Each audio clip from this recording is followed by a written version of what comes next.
Myriam fut exclue du camp pendant 7 jours, et le peuple ne partit pas jusqu'à ce que Myriam y ait été réintégrée. Après cela, le peuple partit de Hatséroth et campa dans le désert de Paran.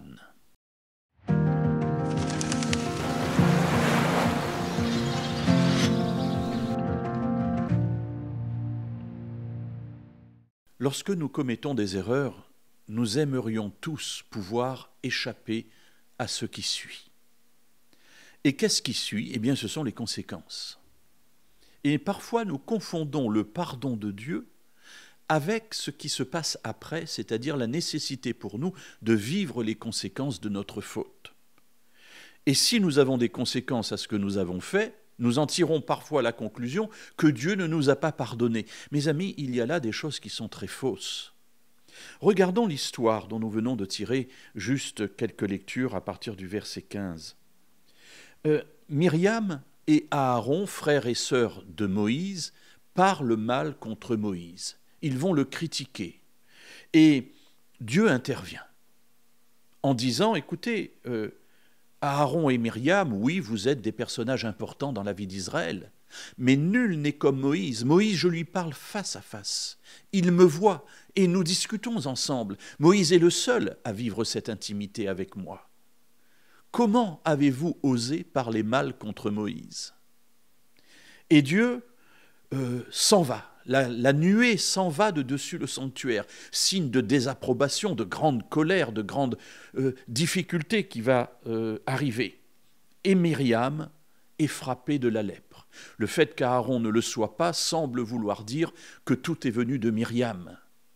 Alors elle est couverte de lèpre, c'est-à-dire qu'elle doit être exclue du clan et elle ne pourra plus vivre avec le peuple d'Israël.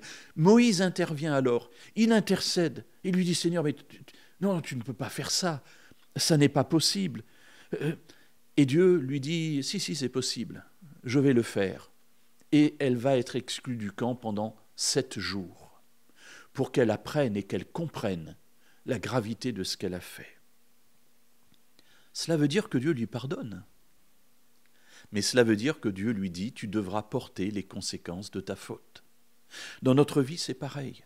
Il ne faut pas confondre le pardon de Dieu et les conséquences attachées à ce que nous avons fait, que nous allons devoir gérer, supporter, réparer, parce que Dieu ne l'enlève pas de notre existence. En revanche, son pardon est assuré. Comment le savons-nous? Dans l'histoire de Myriam, c'est simple, c'est qu'au bout de 7 jours, la lèpre la quitte et elle peut réintégrer le camp.